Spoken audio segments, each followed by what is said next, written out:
We are incredibly 9 days away from the COP28 beginning in Dubai in the Arab Emirates. This evening, we're going to be joined by a distinguished panel of experts who are going to bring a huge amount of wealth and knowledge and analysis. Sorry, this is really. I've got this test thing on at the moment, which is making terrible noise. 1 second. We're going to bring their huge amount of wealth and knowledge and analysis at what's at stake, and hopefully lift the lid a little bit on what different countries want to see coming out of the COP, and of course for all of us, what it will mean in the struggle for climate justice. So let me just quickly introduce our expert panel. We're going to have Nathan Thankey from the Fossil Fuel Non-Proliferation Treaty, who will speak about the big focus on energy, but also hopefully also touch on a little bit what the hell is the COP28 and what's on the table. Annabella Rosenberg, formerly of the ITUC, a long-standing comrade and who now leads CAN International's work on just transition, and Tyrone Scott from War on Want, on what this means for the UK and how we can, as activists for the climate just movement, dial forward to what is needed. And of course, there's going to be some time for you to ask some questions. So feel free to add them into the Q&A function. And at the end of our presentations, we will try and have the panel answer them. And of course, please do introduce yourselves to each other as well. Always good to know who is in our community. My name is Asad Rahman. I'm the Executive Director of War on Want, and also a member of the COP28 Coalition and the Climate Justice Coalition. I think we all recognize we are standing at a crossroads in the history of humanity. We face unprecedented rising temperatures, a rapidly narrowing window to prevent a breach of the critical 1.5 degree guardrail. Last week, the daily average temperature surpassed 2 degrees above pre-industrial level for the first time. Our politicians often see these temperature levels as targets, and they must not only reach but surpass, rather than critical guardrails that are there to protect our people and our planet. And of course, as we all know, breaching the 2 degrees will result in extremes of heat that UNEP says is about 5.6 times the average temperature, 2.5 times the number of droughts, etc. And the list goes on. The UN Secretary General said limiting temperatures well below 2 degrees would require tearing out the poison root of the climate crisis, fossil fuels. And the latest UNEP, which is the United Nations Environment Programme report this week, said we're currently on a trajectory of 2.9 degrees boiling, and that is if every pledge is being met. And that will require emission reductions of nearly half by 2030. Yet our own government and those of other rich developed countries are planning massive expansions of fossil fuels, oil and gas, 55% by just 5 of the richest countries. And that will blow the carbon budget for 1.5 degrees 3 times over, and continue to hide behind the catastrophic net zero 2050 mantra and the reliance on deadly and dangerous technologies, many of which don't even work, to try and suck carbon out of the atmosphere, and at the same time promoting carbon markets and offsets so that they can continue to pollute and colonize what's left of the remaining carbon budget. But as we know, the climate is not only in inequality in itself, but it amplifies all other existing inequalities. And we can see that in the climate modeling, that not only in itself reinforces inequality, but widens it, with per capita income in the global south expected to grow only from $1,000 to $3,000, while those in the global north will see a doubling of per capita income to nearly $68,000. But behind that, of course, is a story also of inequality within societies as well as between societies. And you may have seen the latest Oxfam report, which demonstrates the 1% who now, in the words of the former UN Special Rapporteur Peter Alston, are the ones that are creating this climate apartheid, where the rich cause the crisis and then use their wealth to seek safety whilst leaving the poor to burn or drown.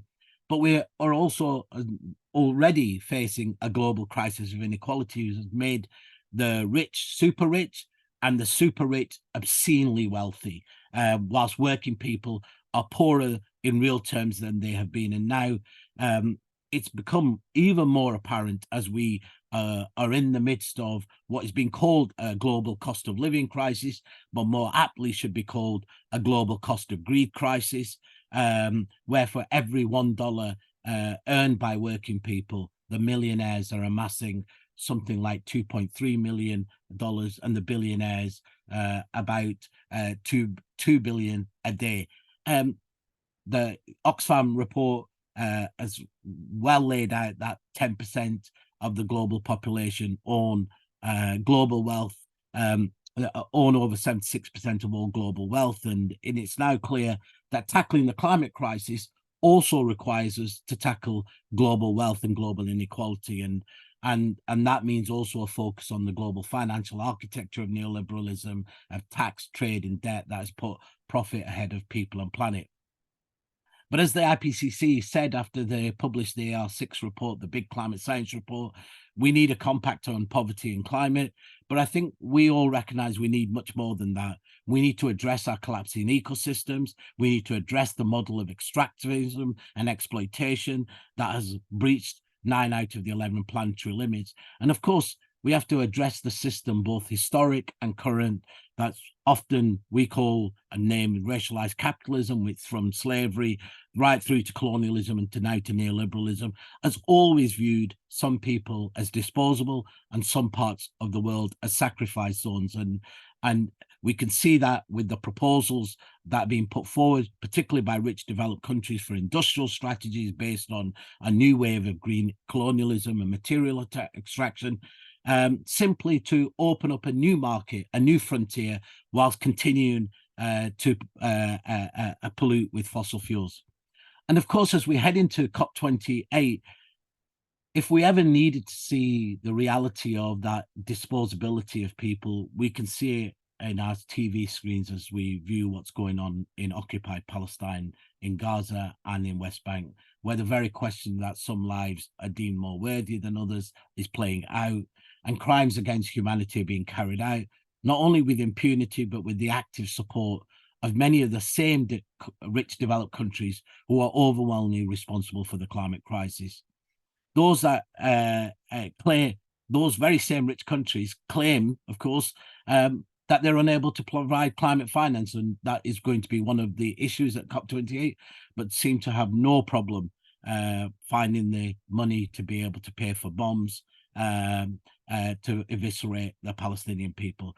So when we look at Gaza, we can see very much the question, and a fundamental question now, I think, for many of us. What does it mean for multilateralism? What does it mean for a rules-based system? What does it mean when we say that humanitarian and human rights law should evenly apply? How are we deemed expendable? And what does that mean when we look at the climate crisis and how that violence is playing out around the world? And it's why many in the climate justice movement, of course, have said we can only deliver justice when we also deliver justice for all the peoples who are being occupied and persecuted around the world, from indigenous people to the people of Palestine and Western Sahara. So we have a huge challenge in front of us, and it seems like an immense challenge. But I also want to say within this challenge, and I'm sure Annabella and Nathan will both touch on this, there are also immense opportunities that sit there for us to be able to transform our societies and ultimately our world. But that, of course, requires us to look beyond narrow demands towards a transformative agenda. And it's agenda that is being fought over at the COP28. When we think about the questions around the debate around fossil fuels, to the global stocktake, to even the questions about the global goal on adaptation, climate finance, and of course, loss and damage, and the Just Transition Work Programme, which many of us see as being the thread that holds so much of what already exists, but also the opportunity for us to go beyond the system in which we're in towards a more profound reckoning that recognises that everybody has the right to be able to live with dignity and in harmony with the planet. So less from me. I'm going to now hand over first to Nathan from the Fossil Fuel Non-Proliferation Treaty. Over to you, Nathan. Thanks very much, Asad. I'm going to share a couple of slides just so you don't have to look at my face for the whole time. But yeah, it's a pleasure to be here. And thanks everyone for joining. 10 minutes is not a lot of time to be able to properly unpack what the COP is. So I suggest actually that if you're really interested in the background, the history, when we were under the guise of the COP26 coalition, we produced a video series called Boiling Point. So that's still available on YouTube. So you could check it out there. But yeah, just by way of a bit of background, so the COP does still remain the biggest, most focused moment really in the international political calendar on climate change and all the related issues. What it really does is that it helps set the terms of debate. There's a huge narrative war that takes place during the COP and in the run up to and afterwards. But it also does have a real world impact. Like there are actual policies and regulations. Not many, but there are some that do emerge from the COP as a decision making space within international law. But more than that, it also is a massive platform for movements to spotlight the issues that are of concern to us in a way that we don't often get. That level of concentration of political power, of media interest, and economic interest, there's not many other opportunities like that. This, more than any other COP, perhaps, will be a major fight over what are we supposed to do about fossil fuels? How do we transition away from fossil fuels? The fact that it is being hosted by the United Arab Emirates helps that. And the fact that the presidency is also the UAE, first of all, that the COP president himself, his other job is as the chairman for ADNOC, so the basically a national oil company. But in his spare time, he has been the COP president, and he's also taken a stance, which is that he will be not a passive president. He's very active. He's very out there. But obviously, his other role has brought into question this whole theme of fossil fuels in a way that we haven't seen before. So the conversation around how do we phase down the demand as well as the supply, really critically, of all fossil fuels, that is probably the conversation for this COP. We've already seen pretty significant changes even in the rhetoric from the presidency. Going a little bit away from initial I would say reticence to talk about fossil fuels to now talking about it as the phase down and out as being inevitable, from an initial emphasis on just the emissions rather than the actual fossil fuels themselves. So there was this initial idea that they could present, and they're still kind of on this train, but not fully because they've been pushed so much. But this idea that you could just decouple fossil fuel production from CO2 and other greenhouse gas emissions from fossil fuels through technologies like carbon capture and storage and potentially geoengineering. Basically a kind of insane idea that doesn't really have any bearing in reality.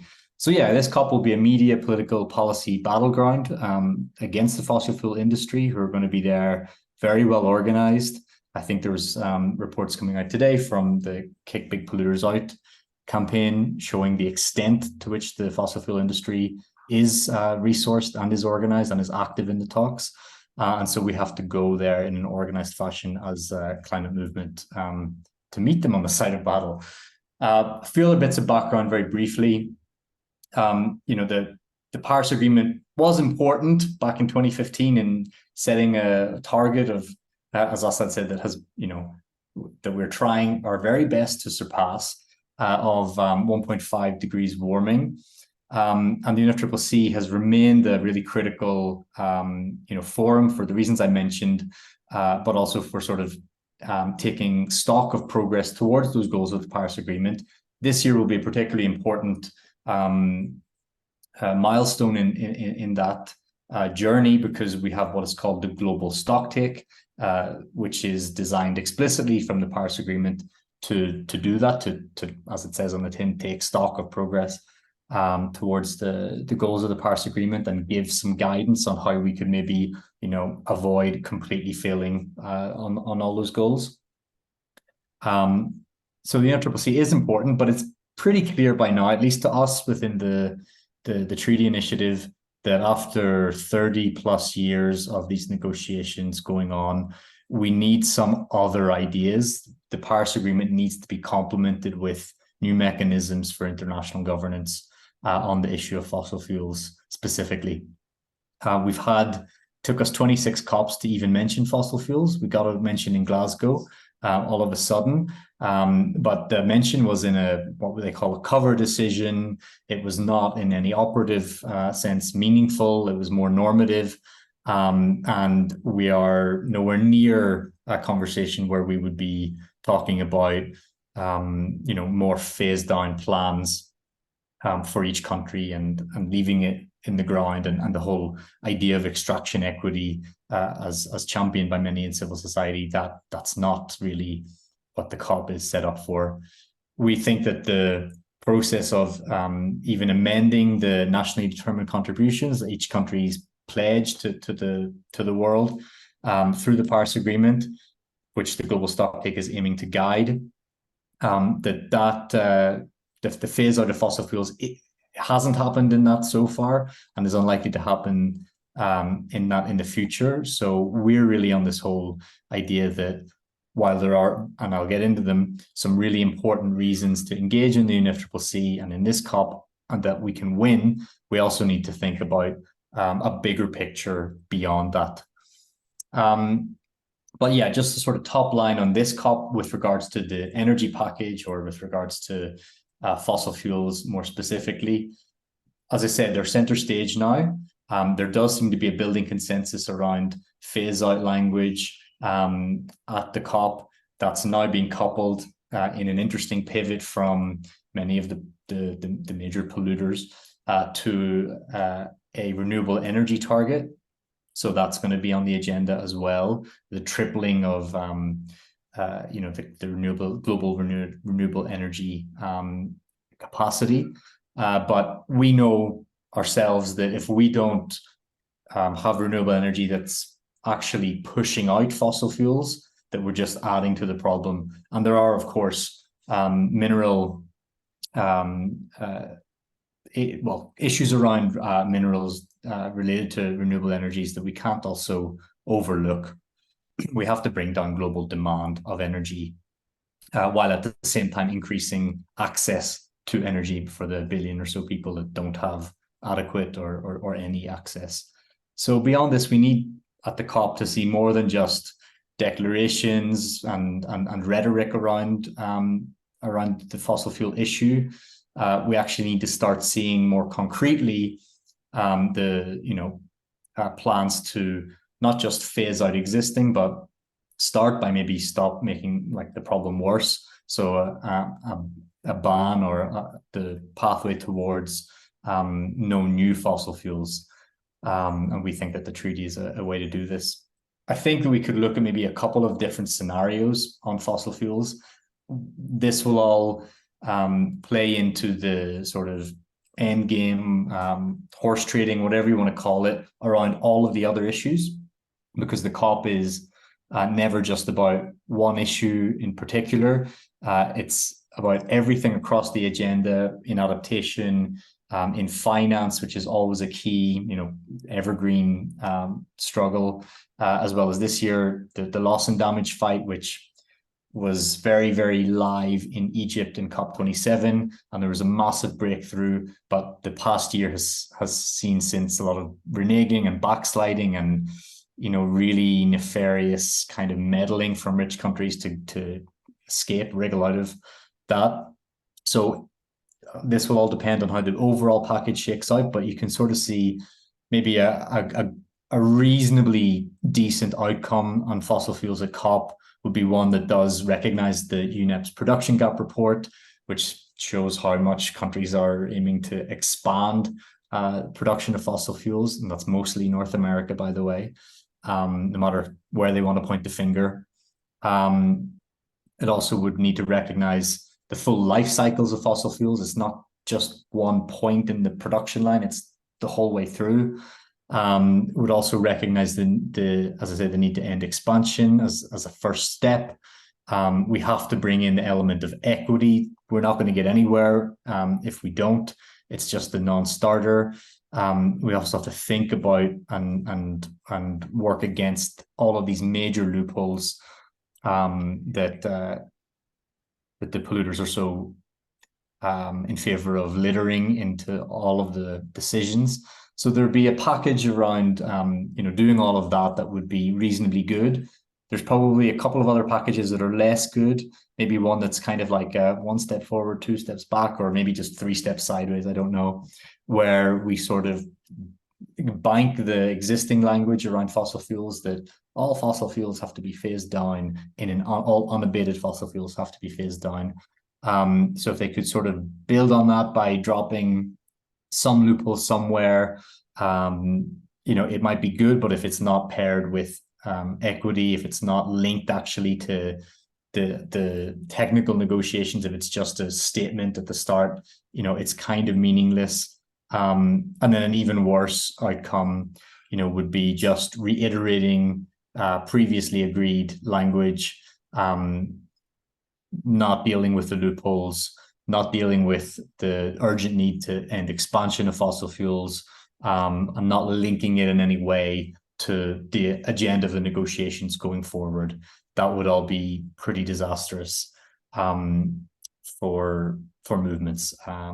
So I'm sure there'll be lots of questions. I'll end it here because in the interest of time, but yeah, happy to answer questions on the fossil fuel issue and try to answer questions on what COPs are like more generally as well, if there are any. Thank you, Nathan. So let's move over straight to Annabella, who has been helping coordinate not just CAN, but broader civil society around the Just Transition Work Programme, and the coming together of social movements and the labour movement around a common vision. Annabella, over to you.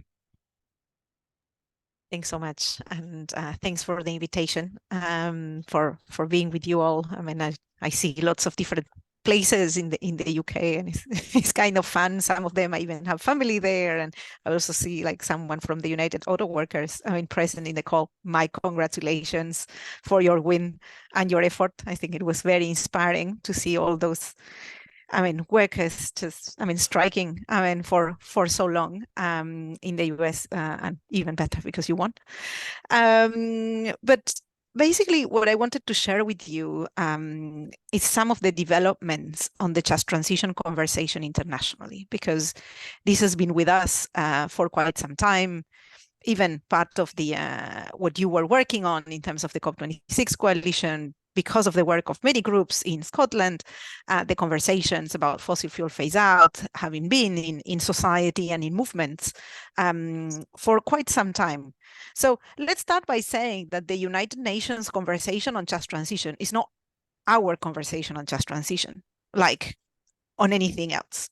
So I would like to start a little bit more with what our ideas about what could be pushed in that space, as Nathan did with the fossil fuel phase out, but then give you a sense also of how we are trying to figure out a way to bring all of those ideas and visions into a space that is necessarily much more narrow, and where the wins tend to be almost tactical more than substantive in terms of changing the systems of oppression that today are taking the world into a pretty grim space. So I wanted to start saying that we are seeing in the Climate Action Network, but also across the board in civil society, the importance of escalating the work on justice and on climate justice. And we're seeing this in the proposal for having a discussion on the fossil fuel phase out, that is not any discussion on a fossil fuel phase out, is a just and equitable fossil fuel phase out that comes with lots of conditions and ideas about how to make that equitable, how to make that fair. At the same time, we all know that unless we are able to, turn up the volume massively in terms of the social ambition of governments when thinking about that transition, so that we are having communities and workers with us, we know that the opposition, to those kinds of ideas are going to grow and are going to be utilized by the ones that are just happy on keeping the status quo as it is. On top of that, because we could say, well, we need just transition because of a political economy issue. We will never win if we don't get workers and communities on board. Of course, that's true. But there is an additional element, which is which kind of vision of the future do we have for society when we are pushing environmental action? And I think ensuring that we are carrying with us as movements the responsibility to take steps and to move as close as possible to a situation where people, as Assad said, can live in dignity within planetary boundaries is our responsibility. We need to convey this message in which justice and environment cannot be separated anymore. There's no way, from wherever we are looking at it. Despite that, there are many frames out there, and I come from a country that just elected an absolutely furious, crazy person in Argentina. You can see that some of those frames are still being mobilized. The idea that growth goes against environmental protection, against environmental labor rights. So we are in that context. That means that, of course, the just transition conversation needs to be pushed at the national level, at the local level. So trying to articulate how we get to the society we want, but also what are the means by which we could get there together, but also internationally. Because some of the trends that we are observing in the world right now is that the concept of just transition, of course, is growing. More and more groups, but also more and more governments and more international institutions are using this concept to the point that is being watered down to simply, qualifying any sort of energy plan without even minimum standards when it comes to inclusion, to rights, to different components of what we think are critical for just transition. So we are seeing this with the Just Energy Transition partnerships that have been mobilized by the developed country in specific emerging economies. We are also seeing it where international financial institutions are drawing their plans about energy. But we are likely to see also this in many other sectors.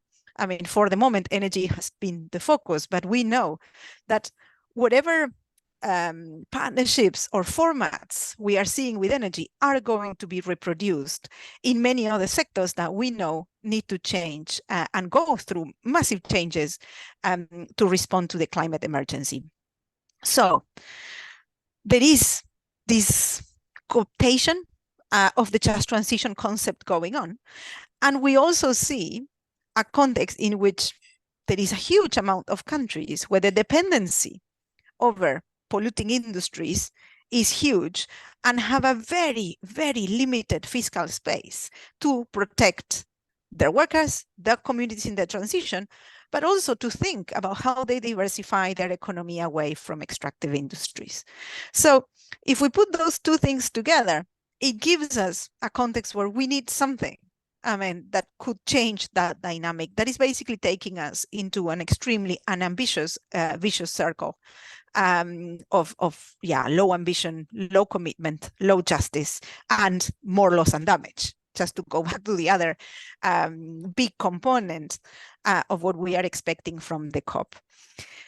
In Cannes, we have started working, bringing together a lot of the work that has been done across the board by many groups in the past years, including from trade unions on just transition, and trying to structure what we think are not the maximum standards of the transition, but at least some minimum components that must be there if someone is to claim that is developing a just transition approach. And these are not necessarily a surprise to you. This has to do with the respect for human labor, indigenous people's rights. This has to do to the inclusion of workers, that trade unions and communities at all levels of decision making when we are planning the transition. This has to do with social protection that we know must be strengthened already in the global north when we are thinking about unemployment rights and when we are thinking about retirement. But if you imagine in the global south, where most of those provisions have not even been created, we know that those need to be strengthened to accompany communities in the transition. We are also thinking about anticipating all the economic and social impacts of some of those policies. And an element that is often underlooked is the whole dimension also of ecosystem restoration. We know that the lands and waters that have been used by the fossil fuel industry and more generally by polluting industries are left basically with no life. And the conditions in which communities are asked to live when those companies leave are quite difficult and bad. I mean, in terms of health conditions and even access to nature and a clean environment, which is a human right. So we also put under this umbrella of just transition the effort that needs to be made to restore those ecosystems. And finally, the whole support for economic diversification for, as I was saying at the beginning. I think like one of the key points that we want to make in the this year in the UNFCCC is that we want all of those things to happen everywhere. We want a just transition to happen everywhere. But unless we move from a frame of competition and aggression to a frame of cooperation across countries, and in particular international cooperation to figure out what are the agreements that are needed to accompany countries in their transition, what are the new technology partnerships that we need to create so that countries in the global south can produce and create jobs, I mean, with technologies that have been shared with them. I mean, clean technologies. And I'm not talking necessarily super techie things. I'm talking about double glazing, for example, that today is not accessible for most of the countries in the global south. We need to think about what are the financial support mechanisms. We also need to think about other ways in which that support can be sent. This is basically what we are asking in that Just Transition Work Program, that right now is just going to start a conversation about its scope, so what it's going to cover, and also what are its objectives. And for us, of course, it's going to be more a process fight, where we are going to be asking for this work program at least to deliver decisions, to give itself a mandate to deliver decisions, and to incorporate within its scope the international cooperation between countries. My final point is that almost irrespective of what happens with this Just Transition Work Program, that we are really going to give it a go and trying to win as much as possible for workers, for communities, and for us all, is that the COP will never deliver the vision that we need. That will always be, that's, I guess, is our collective belief as part of the climate justice movement, that will always come from the efforts that we made also as organizers, as activists in trying to change the balance of power there. But the fact that the COP will never deliver the vision we want doesn't mean that we should not occupy that space.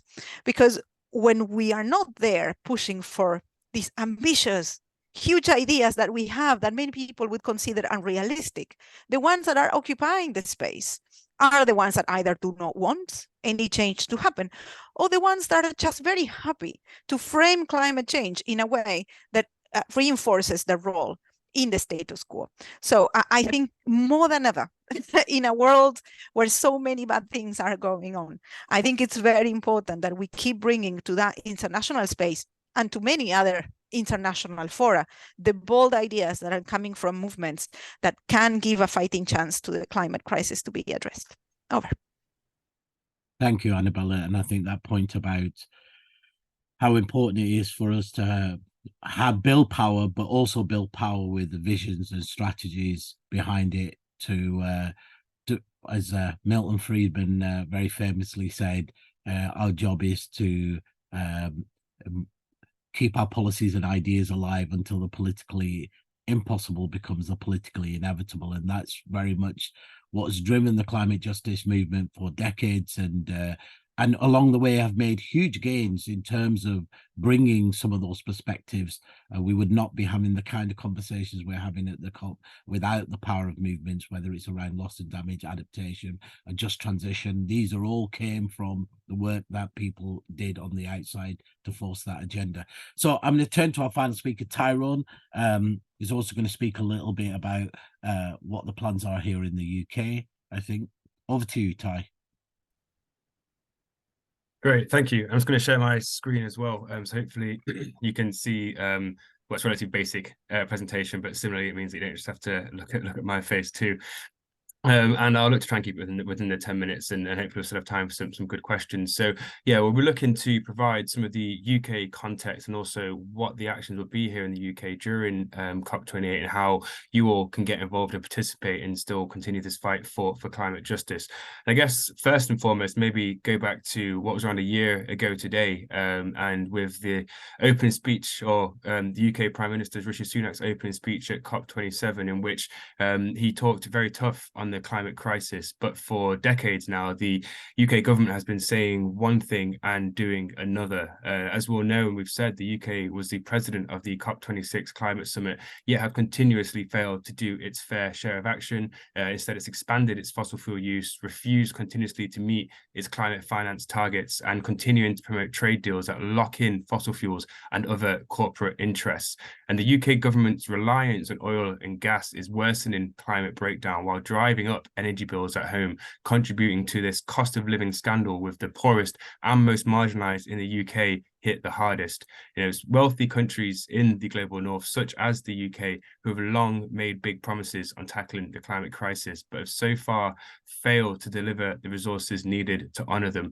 And, you know, in 2010 now, 13 years ago, you know, wealthy countries agreed, including the UK, you know, agreed to provide $100 billion annually in climate finance by 3 years ago in 2020. And this goal has still not been met.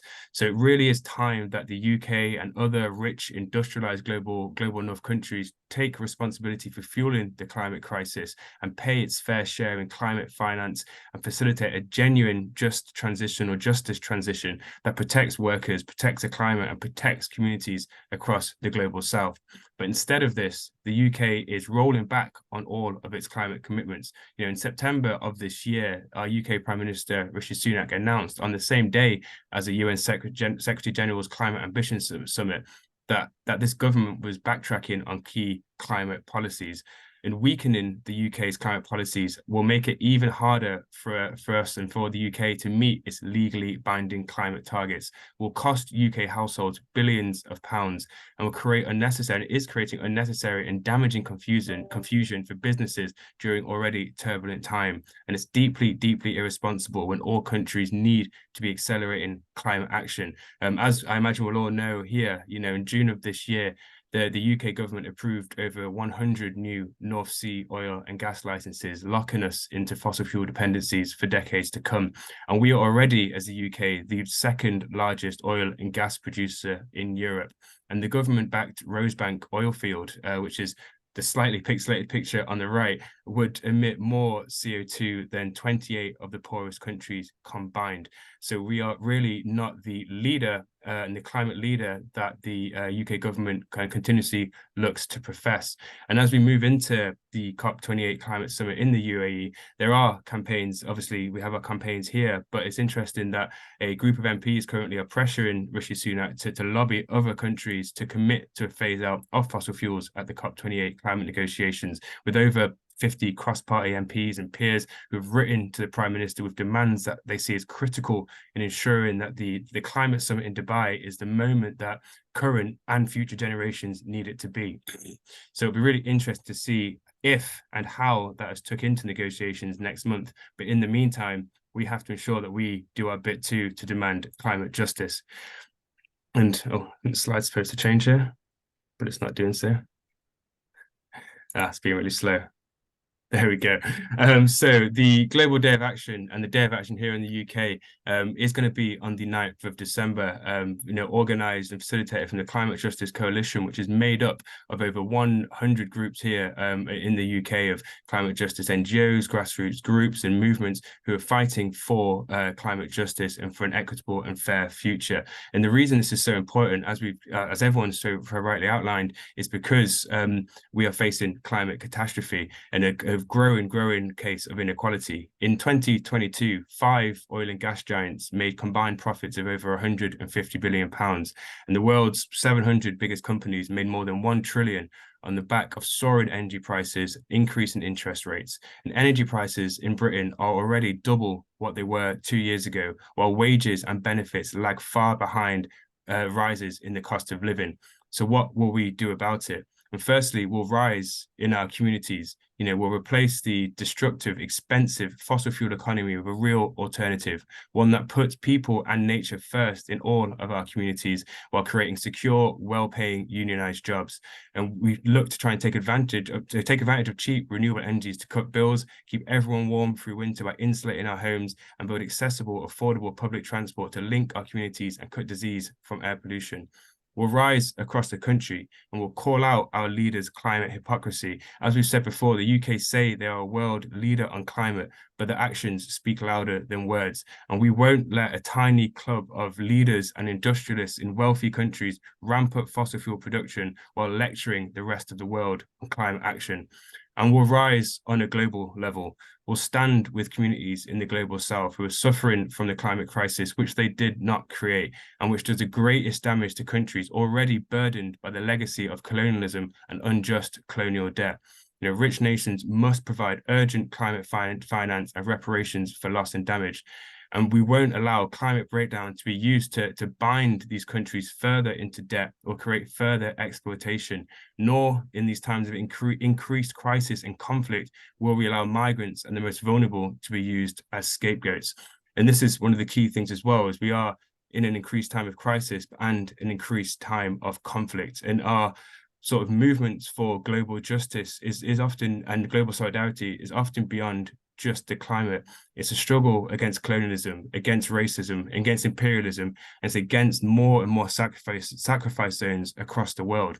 And that's whether it's places like the Democratic Republic of Congo, which is turned into sacrifice zones so we can fuel our green transitions here in the global north, fueling more green colonialism, as we heard earlier on in this talk, as we seek our transition materials to enable what would be an unjust transition, or whether that's the allowance from the majority of global north governments to allow the ongoing human rights abuses of the Palestinian people and destruction of their lands. Our work and our movement is about global solidarity and recognizing and solidifying that Black and brown lives, the lives of the most marginalized and deeply affected communities from all of our global crises, that these lives matter just as much as here in the global north. So our Day of Action is not just about the climate or the environment, it's about justice and ensuring that any fight for climate justice is embedded with anti-racist principles, it's embedded with the calls and echoes from the migrant justice movement, and that our movements for climate justice include our movements fighting against the destruction of lands, livelihoods, and communities. And this is about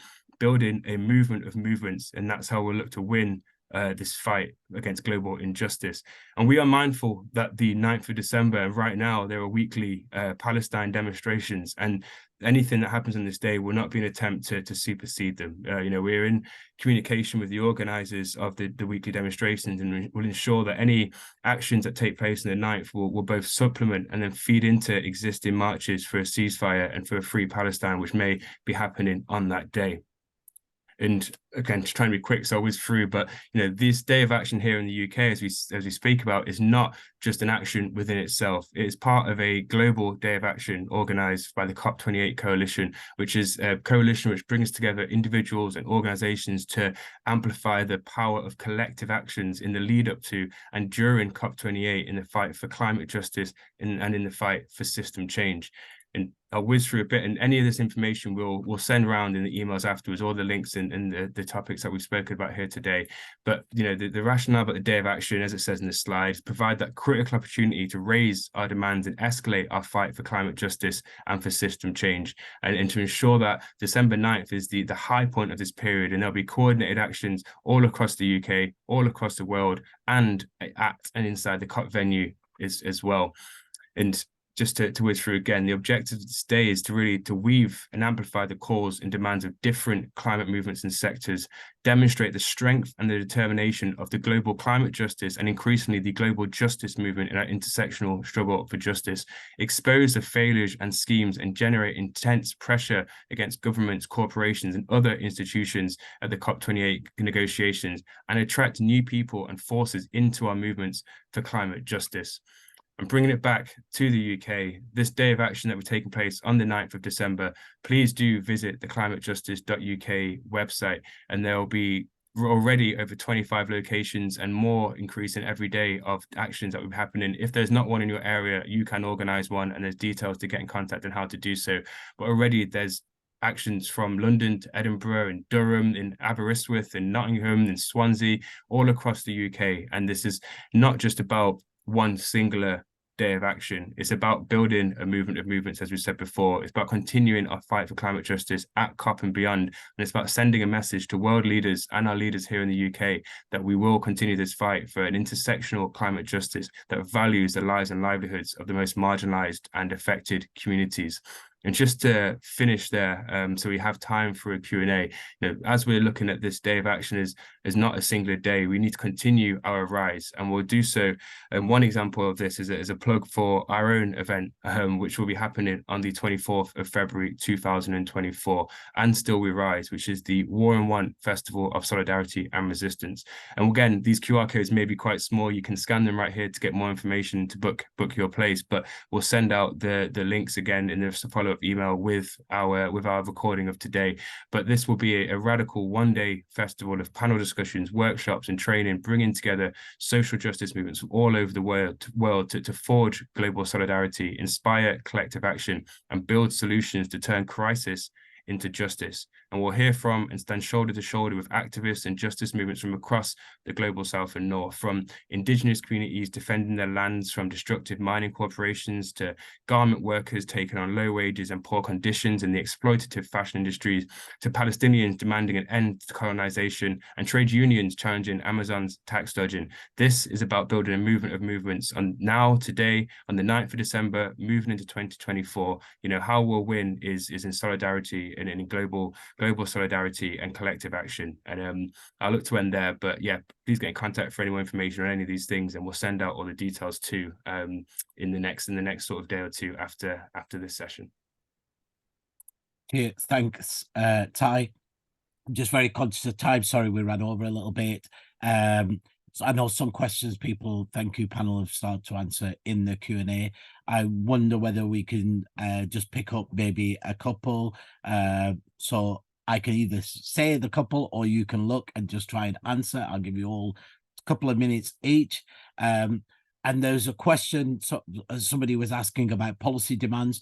We will send out a more detailed sort of policy position paper, which will explain all the different issues that are taking place around what the issues around loss and damage, what's taking place in the global stocktake, what developed countries are trying to achieve in terms of what the challenges and problems are of simply adopting renewable energy targets and energy efficiency targets. If there's no question about equity and if there's no questions about finance and technology, it simply becomes a means for the global north to be able to dominate what they see as the new economy and be able to sell to the developing countries. And we saw that model during the COVID pandemic with the vaccine apartheid. We're seeing the same model being rolled out in terms around climate technologies. The challenges about also how we answer that have been lifting and making green technologies public goods so that they can be, as Annabella said, can be accessed by every country, and so we can have a just and equitable transition rather than the unequal transition that is being put on the table. Also questions around in terms of what the questions around climate finance We know there's a big debate, both about the existing climate finance pledge not being met, but then the new quantifiable goal that's been devised in 2025.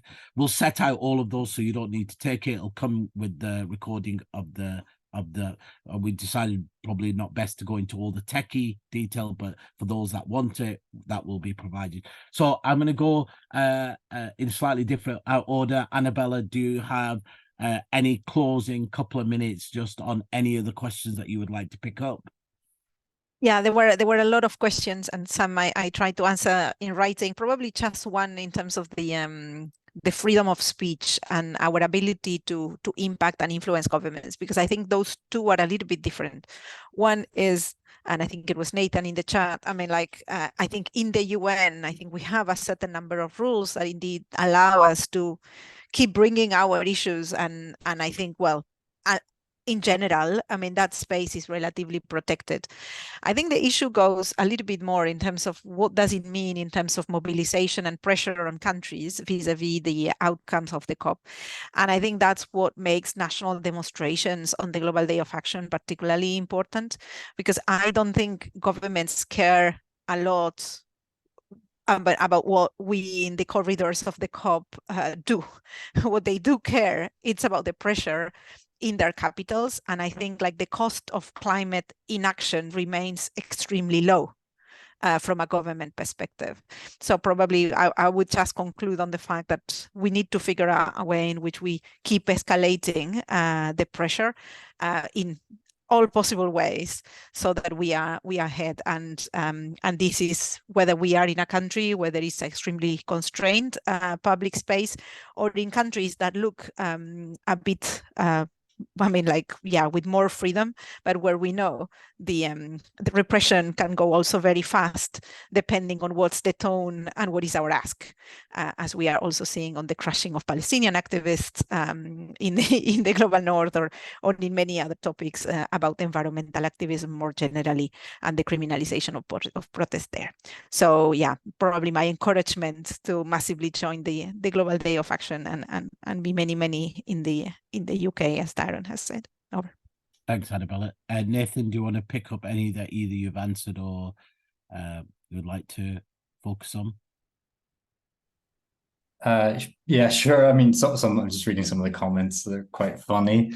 But to answer some of the questions, yeah, I mean, look, there's a plethora of specific asks. Like, there's no shortage of specific asks. I don't think our problem is that we don't have ideas and we don't have interventions into the policy, that we don't have experts with incredible background knowledge on all of these issues who, you know, could really be implementing things. That's not the issue here. The issue is principally one of power, and that we don't have it. And in particular, we don't really have state power. We have maybe where we're trying to build people power, popular power. But yeah, I mean, maybe a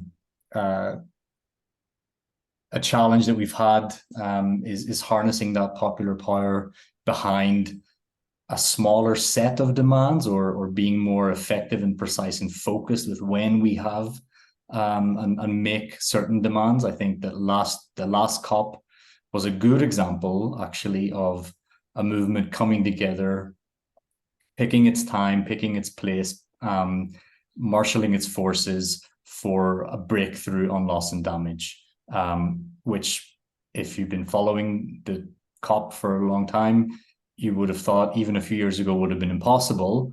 So it shows that, you know, things can move very quickly when the conditions are right.